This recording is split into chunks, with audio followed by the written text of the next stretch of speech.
40 years old na po ako. Hindi ko po ito naranasan sa talang buhay ko. Kaya ho, naiingit ako. Nang Ulais Clan ay nagkakaisa at nagtutulong-tulong. Yan po ay isang inspirasyon sa isang pamilya na ang lahat po ng Ulais ay nagkakaisa. Sabi nga po ni Kapitan Ulais, dapat daw po meron ng isang kusihan na dapat tumakbo sa Sangguniang Bayan. Dapat na po. Dahil pag may tumakbong Ulais dito sa Dasmariñas, sigurado na po ang panalo. Kaya ho, sa susunod na 3 taon, ang inirekomendan ko ho kay Mayor at saka kay Congressman P.D. Barsaga, ang ating napakasipag na kapitan, si Kapitan Ulais, ang ating patatakbuhin. Dahil nakita na ho ang servisyo ni Kapitan Ulais, kung gaano ho na pinatakbo ng maganda ang San Isidro Labrador. Ako naman po, magpapakilala sa inyo. Ako po si Archesa Rodrigue, number 4 po ako sa Balota. Ang amin ng aim sa partido ay lagi pong straight. Kaya huwag ho natin pababayaan ang 12 ho namin kasama. Lalo na ho yung bungal namin. Si Rex Mangupan po at saka Sunod Dinara. Humihingi po kami sa inyo ng tulong sa mga Ulais family. Sana po sa Mayo 2010, suportahan po ninyo sana kaming lahat. Dahil pagka kayo po ay sumuporta sa partido ni Congressman P.D. Barsaga at Mayor Jenny Barsaga, sigurado na po ang panalo sa dami po na ito ng Ulais family. Sigurado na po na kami ay mananalo sa 2010. Number 4 po ako sa Balota at Cesar Rodrigue po. Magandang umaga po at maraming po salamat sa inyong lahat. Thank you po, sir. Wala tayo kasali sa palaro niya. Makain po muna tayo. Habang tayo kumakain, pipigyan tayo ng pagpasinyang pila. Mula rin sa angka ng mga Ulais. April Joy Domingo.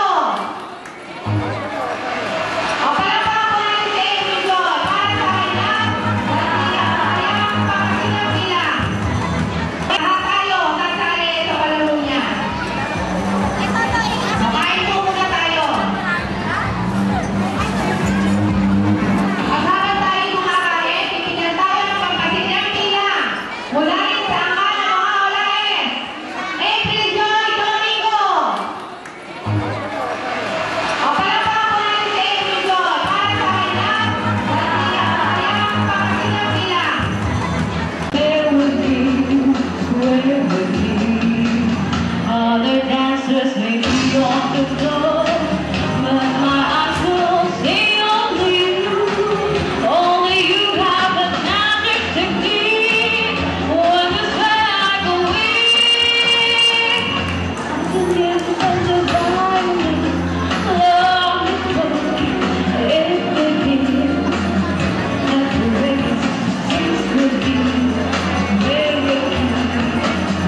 kapatid ng lola mo. Hindi mo alam yun?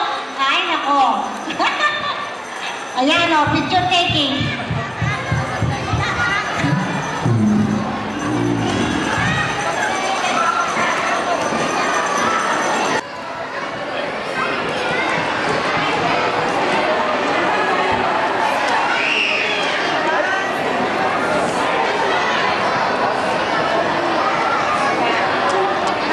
Palakpak!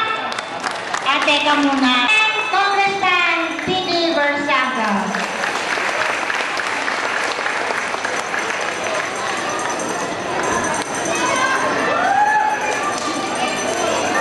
Palakpakan natin!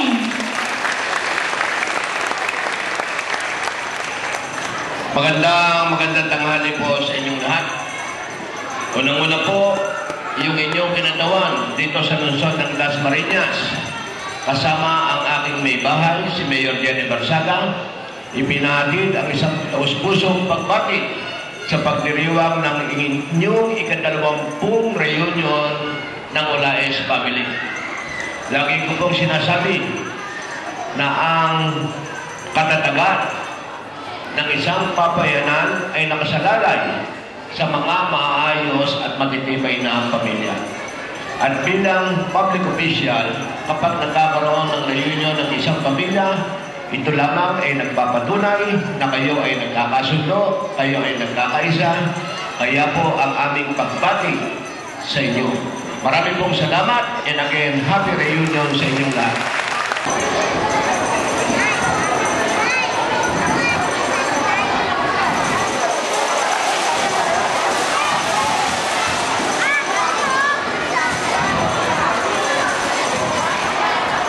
Magandang hapon po ulit.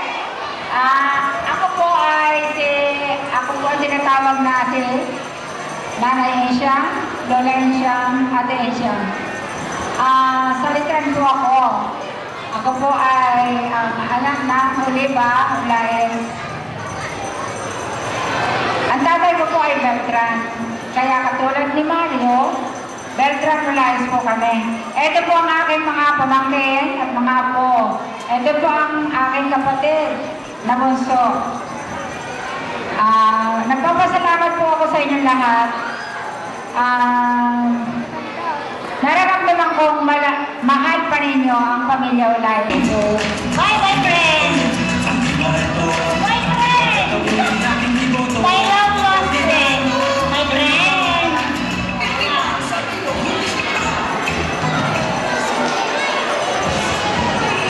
Akala namin, sasama lang kami rito, pagsasalita yung panipal para sa lahat ng Olaes na nandito. Siguro naman, umigit kumulang, kilala nyo ako lahat, na aking pinapasok ng lahat. Ako hindi ko na masyadong kakahabaan. Total ay halala na, aking nagmamakaawa na lahat sa inyong lahat. Na sana sa darating na halala sa May 10, parang awa nyo na. Tulungan niyo ang aming grupo para sa atin lahat. Ay, kita niyo naman, tanong niyo kay Kapitan Mario kung paano ang takbo ng ating grupo. Kaya, ayaw ko na magsalita ng aking iboto niyo. Parang awa niyo na. Pwede bang maasahan yun, mga tropa? Aking talagang hindi na lang hihingi ng boto nagmamakaawa na ako. At talagang yun ang kailangan natin sa panahon to. Kung kayo man ay may mga galit-galit sa akin, alisin nyo na muna galit, parang awa nyo na. Tulungan nyo ang grupo namin. Yun lamang, magandang hapon sa inyo lahat.